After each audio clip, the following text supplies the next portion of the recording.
आज के समाज का कड़वा सच। शगुन के नाम पर दहेज की मांग। बहू पैसों के बदले अपने मायके से सामान ले लो। बहू मैंने लिस्ट तैयार कर दी है, अपने मायके जाओ तो ये लिस्ट लेती जाना और अपने मम्मी पापा से कह देना कि हमें सामान इस लिस्ट के अनुसार ही चाहिए। मैं इस बार कोई कमी नहीं चाहती हूँ। मंजुला जी अपनी बहू गरिमा को लिस्ट पकड़ाते हुए बोली। लिस्ट को हाथ में लेकर गरिमा एक पल के लिए तो लिस्ट को देखती ही रह गई।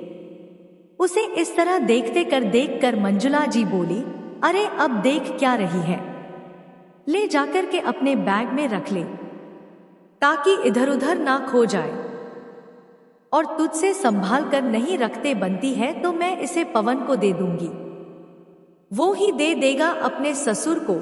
मंजुला जी गरिमा की तरफ अपना हाथ बढ़ाते हुए बोली। ये देखकर गरिमा बोली, पर मम्मी जी हमारी कल बात हो तो गई थी, भला मम्मी पापा इतना सब कहां से दे पाएंगे। अभी अभी तो पापा की सर्जरी हुई है, अभी सर्जरी हुई है तो मैं क्या करूं। उस सर्जरी के पैसे भी तो तुमने लगाए थे, तुम्हारे माता पिता को तुमसे लेते हुए शर्म नहीं आती। अब तुमने पैसे दिए हैं तो बदले में क्या तुम्हें वो इतना सा भी नहीं दे सकते। तुम तो वो पैसे लेने को तैयार नहीं हो, तो कम से कम बदले में सामान ही ले लो। पर मम्मी जी पैसे मैंने इसलिए तो नहीं लगाए हैं कि बदले में मम्मी पापा मुझ पर इतना खर्च करें। आखिर भैया का बिजनेस पूरा ठप हो गया और पापा की बीमारी में थोड़े बहुत पैसे मैंने लगा दिए तो हर्ज क्या है।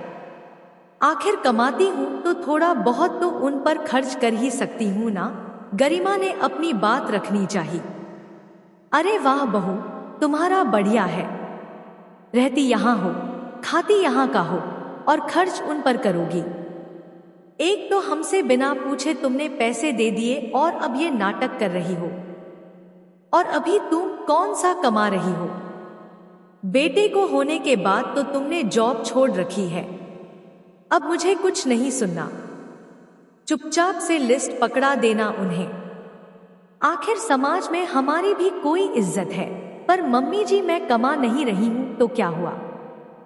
पापा की बीमारी में जो पैसे लगाए थे वो तो मेरी सेविंग्स से लगाए थे, मैंने तो पवन जी से कोई पैसे भी नहीं लिए थे। गरिमा ने कहा।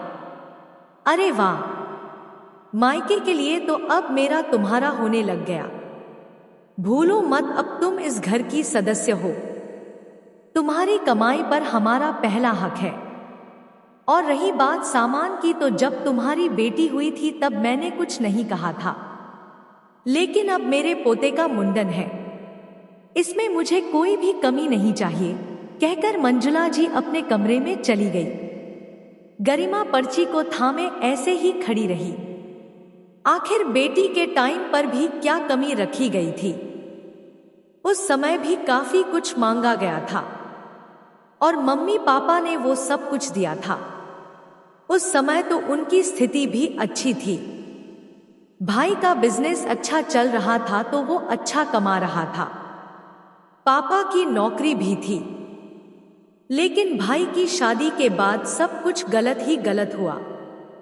भाभी पहले से ही किसी और को चाहती थी, पर माता पिता के दबाव में आकर शादी कर ली। लेकिन शादी के बाद ससुराल में आकर तमाशे शुरू कर दिए। माता पिता के दबाव में आकर शादी तो कर ली, लेकिन शादी के बाद मुखर हो गई। अब वो खुलकर कह रही थी कि वह शादी को नहीं निभाना चाहती, वो अपनी जिंदगी उस शख्स के साथ जीना चाहती है जिससे साथ वो प्यार करती थी, इसलिए वह तलाक चाहती है।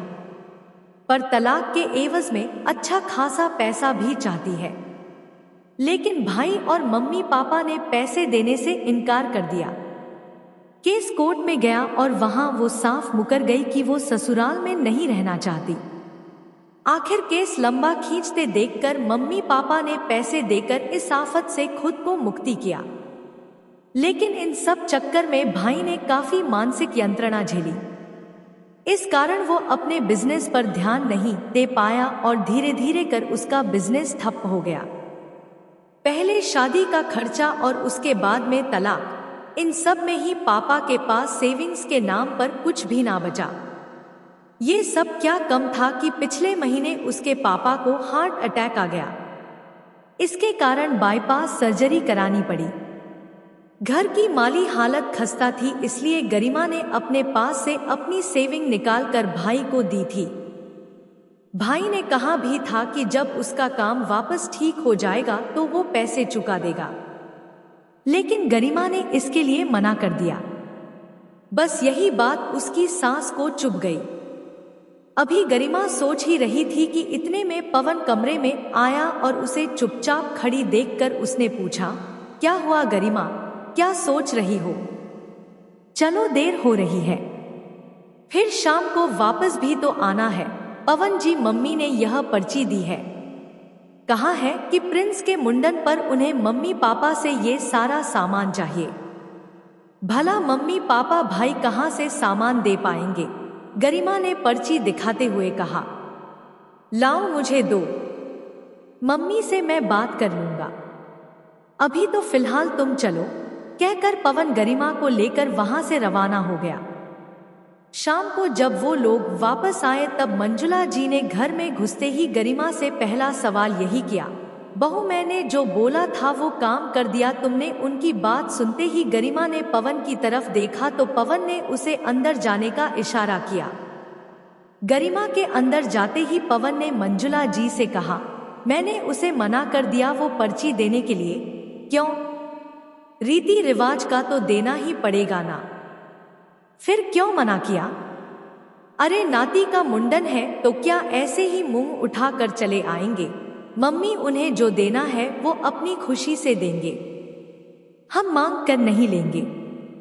और रही बात बेटे के मुंडन की, तो मेरा बेटा है, मैं इस काबिल हूं कि मैं उसका खर्चा उठा सकता हूं, तो खर्चा तो तू ही उठा रहा है ना। लेकिन ये तो शगुन के तोहफे होते हैं जो बच्चे के ननिहाल से आते हैं, ऐसे कैसे तोहफे मम्मी जो मांग कर लिए जा रहे हैं, जिसके लिए बाकायदा पर्ची बनाई जा रही है। तोहफा है तो बच्चों को मिले, पूरे खानदान के लिए क्यों मांगे जा रहे हैं? पवन की बात सुनकर मंजुला जी चिढ़ते हुए बोली, देख पवन, ये तो रीति रिवाज का है, हम भी दूसरों से लेकर बैठे हैं तो हमें भी देना पड़ेगा। एक तो बहू पहले ही इतने पैसे देकर बैठी हुई है, उन लोगों को इतना सा सामान भी नहीं ले सकते क्या हम उनसे? तो मम्मी आप शगुन के नाम पर वो पैसे मांगना चाह रही हो? पवन के बोलते ही मंजुला जी चुप हो गई। मम्मी ये तो गलत बात है, गरिमा के मायके में इतनी मुसीबतें आई हैं, उसके बावजूद भी सब कुछ जानते हुए आप इस तरह की बातें कर रही हो। एक पल के लिए भी आपको यह नहीं लगा कि मैं पर्ची कैसे भिजवा रही हूं? कम से कम इंसानियत के नाते ही आपको ऐसा नहीं करना चाहिए था। मम्मी, गरिमा ने कहीं कभी कोई कमी नहीं छोड़ी हमारे घर में, उसने हर मुसीबत में हमारे परिवार का साथ दिया है, पर आज उसका परिवार तकलीफ में है तो आपको भी साथ देना चाहिए था, पर आप ऐसा बचपना कर रही हो। अगर उसके मन से आप उतर गई तो आने वाले वक्त में तकलीफ भी आपको ही होगी। शगुन को शगुन ही रहने दो, उसे जबरदस्ती का सिर दर्द मत बनाओ। पवन की बात सुनकर मंजुला जी कुछ कह नहीं पाई। आखिर बात तो सही थी, शगुन को शगुन ही रहने दो, भला उसे सिरदर्द बनाने से क्या फायदा? और फिर ऐसे शगुन का क्या काम जो रिश्ते खराब करे और जिंदगी भर की टीस छोड़ जाए।